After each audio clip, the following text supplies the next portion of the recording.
नमस्कार दोस्तों, आज हम अपने इस वीडियो में कमीशन संबंधी प्रावधान जो सिविल प्रक्रिया संहिता 1908 के अंतर्गत दिए गए हैं, उनको जानेंगे। एक सिविल वाद में हमें अक्सर यह सुनने के लिए मिलता है कि कमीशन की बहाली की गई है या कमीशन की बहाली न्यायालय द्वारा करने की मांग की जाती है। तो तत्संबंधी प्रावधान भाग 3 में सिविल प्रक्रिया संहिता में धाराएं 75 से 78 तक में दी गई हैं और आदेश 26 में प्रक्रियात्मक प्रावधान है। इससे पहले कि हम शुरू करें, आपसे एक रिक्वेस्ट है कि अभी लीगल लॉ में डीजी सिंप्लीफाइड लीगल कॉन्सेप्ट्स इन हिंदी, इसमें हमारा प्रयास होगा कि हम लॉ से संबंधित विभिन्न कॉन्सेप्ट्स या बातों को अलग अलग सीरीज में यथासंभव सेक्शन को सम्मिलित करते हुए आम बोलचाल की भाषा में उसे समझाएं। तो वे लोग जो जुडिशियल सर्विसेज की तैयारी कर रहे हैं या हिंदी माध्यम में लॉ के बाद चीज़ों को समझना चाहते हैं आम बोलचाल की भाषा में, या वो जिनकी लॉ में अन्यथा रुचि है या जो LLB कर रहे हैं, तो उनके लिए ये काफ़ी उपयोगी हो सकता है। इस चैनल को आप सब्सक्राइब करें, कमेंट्स में हमें बताएं कि हमारी यह प्रस्तुति कैसी है। भाग 3 के अंतर्गत इंसिडेंटल प्रोसीडिंग्स में 4 धाराएं महत्वपूर्ण रूप से शामिल की गई हैं। ये हैं धारा 75, 76, 77 और 78। धारा 75 powers of court to issue commissions की बात करता है कि एक न्यायालय कब कमीशन जारी कर सकता है। 76 कमीशन टू अनदर कोर्ट, जब हमें एक कोर्ट किसी अन्य न्यायालय को कमीशन जारी करता है। धारा 77 लेटर ऑफ रिक्वेस्ट, ये लेटर ऑफ रिक्वेस्ट क्या है, जब हम किसी बाहर के न्यायालय को कमीशन जारी करते हैं फॉरेन कोर्ट्स को। और 78 है commission issued by foreign courts, जब बाहर का न्यायालय हमें किसी भारत के न्यायालय को कमीशन जारी करता है। धारा 75 कहता है power of courts to issue commission subject to such conditions and limitations as may be prescribed the court में issue a commission to examine any person, to make a local investigation, to examine और adjust accounts, or to make a petition, to hold a scientific, technical or expert investigation, to conduct sale of property which is subject to speedy and natural decay and which is in the custody of the court pending the determination of the suit, to perform any ministerial act. Power of court to issue commission, धारा 75 यह बताता है। सबसे पहले इसमें जो ए point आता है टू एग्जामिन एनी पर्सन, लेकिन ये एनी पर्सन, एनी टर्म जो यहाँ यूज किया गया है वह किसी भी पर्सन के लिए नहीं है, बल्कि यह सीमित शब्द अर्थों में वैसे पर्सन को स्पेसिफाइड कर रहा है जो किसी अशक्तता, विकलांगता या शारीरिक असमर्थता या वृद्धावस्था आदि के कारण न्यायालय में उपस्थित नहीं हो सकते हैं, या कोई बड़ा अधिकारी है जिसे सुविधापूर्वक न्यायालय में परीक्षण नहीं किया जा सकता है। दूसरा है टू एग्जामिन और एडजस्ट अकाउंट्स, हिसाब किताब के समायोजन की आवश्यकता जहाँ पड़ती है किसी बात में।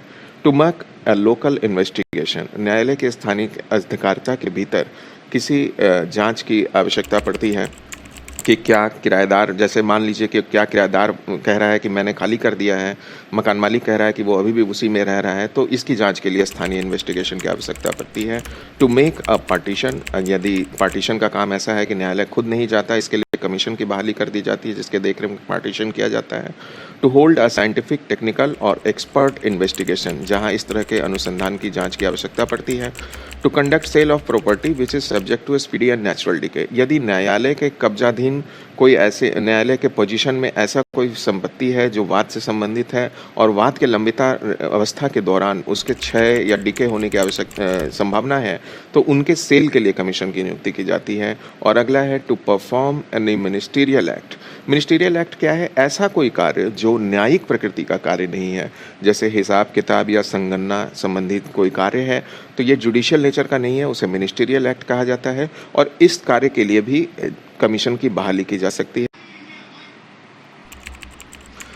अगला जो सेक्शन है 76, वो कमीशन टू अनदर कोर्ट के प्रावधान करता है कि a commission for the examination of any person may be issued to any court not being a high court situate in a state other than the state in which the court of issue is situate and having jurisdiction in the place in which the person to be examined resides. यदि न्यायालय के स्थानीय अधिकारिता के बाहर किसी व्यक्ति को निवास करने वाले के लिए कमीशन जारी किए जाने की आवश्यकता है, तो उसके लिए कमीशन संबंधी प्रावधान क्या है, वह धारा 76 में दिया गया है। तो किसी अन्य न्यायालय को भी कमीशन इशू किया जा सकता है ऐसे व्यक्ति के परीक्षण के लिए, लेकिन यह न्यायालय हाई कोर्ट नहीं होगा। धारा 76 कमीशन टू अनदर कोर्ट यह प्रावधान करता है। धारा 77 अगली धारा लेटर ऑफ रिक्वेस्ट की बात करता है। जब कोई न्यायालय किसी अन्य फॉरेन न्यायालय को या भारत के बाहर किसी न्यायालय को कमीशन इश्यू करता है, हो सकता है व्यक्ति ऑस्ट्रेलिया, स्विट्जरलैंड, अमेरिका में निवास करता हो, तो वहाँ कमीशन शब्द इस्तेमाल नहीं करके लेटर ऑफ रिक्वेस्ट शब्द का इस्तेमाल किया गया है। जैसा कि हम देख रहे हैं, in lieu of issuing a commission the court में issue a letter of request to examine a witness residing at any place not within India। इस प्रकार यदि भारत से बाहर रहने वाले व्यक्ति के परीक्षण के लिए कमीशन की जारी करने की आवश्यकता है तो न्यायालय धारा 77 के अंतर्गत सशक्त है कि लेटर ऑफ रिक्वेस्ट इश्यू कर सकता है। धारा 78 commission issued by foreign courts, जिस प्रकार 77 के अंतर्गत भारत के बाहर किसी न्यायालय को कमीशन इश्यू किया जा सकता है, वैसे ही 78 किसी अन्य न्यायालय द्वारा अगर भारत के अंदर किसी न्यायालय को कमीशन इश्यू किया गया है उसका प्रावधान करते हैं। यह वैसे मामलों में लागू होता है उन न्यायालय द्वारा कमीशन जारी किए जाने के संबंध में प्रावधान करता है जहां सीपीसी लागू नहीं होता, या भारत के बाहर सेंट्रल गवर्नमेंट के अथॉरिटी द्वारा स्थापित कोर्ट्स के मामलों में लागू होता है, और भारत के बाहर किसी राज्य या देश के न्यायालय के द्वारा कमीशन जारी किया जाता है तो उस पर लागू होता है। अब हम अन्य महत्वपूर्ण तथ्य जो कमीशन के संबंध में है, जो समय समय पर विभिन्न न्याय निर्णयों में उच्च न्यायालय या उच्चतम न्यायालय द्वारा निर्धारित किए गए हैं, जो सेक्शन से अलावा अन्य महत्वपूर्ण बातें हैं, उनको जानेंगे। सबसे पहला यह है कि धारा 75 में जो पॉइंट्स हैं कमीशन बहाली को लेके, हमने देखा था ए से जी तक कुछ पॉइंट्स स्पेसिफाइड किए गए थे। तो न्यायालय केवल उन्हीं कामों के लिए कमीशन जारी कर सकता है, अन्य किसी काम के लिए नहीं, यहाँ तक कि सीपीसी में दिए अपने इनहेरेंट पावर्स के प्रयोग में भी नहीं। किंतु इसके अतिरिक्त हाई कोर्ट या सुप्रीम कोर्ट अन्य ऐसे न्यायालय हैं जो इन मामलों के अतिरिक्त भी, जो ए से जी तक बातें कही गई है, उनके अतिरिक्त भी उनका क्षेत्राधिकार काफ़ी व्यापक है, वह किसी भी प्रकार के बात के लिए कमीशन जारी कर सकते हैं। अगर इनहेरेंट पावर्स क्या है ये आप जानना चाहते हैं, हमें कमेंट सेक्शन में बताएं, उस पर भी हम एक सेपरेट वीडियो बनाएंगे। दूसरी बात कमीशन के लिए संबंध में महत्वपूर्ण है कि कमिश्नर कोर्ट का प्रतिनिधि होता है। कमीशन की बहाली या तो किसी पक्षकार के द्वारा आवेदन दिए जाने पर या फिर स्वयं कोर्ट भी, न्यायालय भी सुओ मोटो बहाली कर सकता है। कमीशन एक पक्षीय मामलों में भी बहाली किया जा सकता है यदि मामले की आवश्यकता ऐसी हो। एक और बात है कि पक्षकार आवेदन देते हैं कमीशन बहाल करने हेतु, तो इससे कोर्ट बाध्य नहीं हो जाता कि वह कमीशन बहाली करे ही। कमीशन को बहाल करना या न करना यह न्यायालय का अपना विवेकाधिकार है, डिस्क्रिशन है, यद्यपि उसे अपने विवेकाधिकार का न्यायपूर्ण तरीके से ही प्रयोग करना आवश्यक होता है। मनमाने तरीके से कमीशन की बहाली नहीं की जा सकती। न्यायालय उन मामलों में जहां ओरल या डॉक्यूमेंट्री साक्ष्य दिए जा सकते हैं या फिर उन बिंदुओं पर जो पक्षों द्वारा आसानी से साबित किए जा सकते हैं, प्रायः ऐसे मामलों में पक्षकारों द्वारा आवेदन दिए जाने पर भी या कमीशन की बहाली नहीं करता, अग्रसर नहीं होता, कमीशन उसे नहीं बहाल करना चाहिए।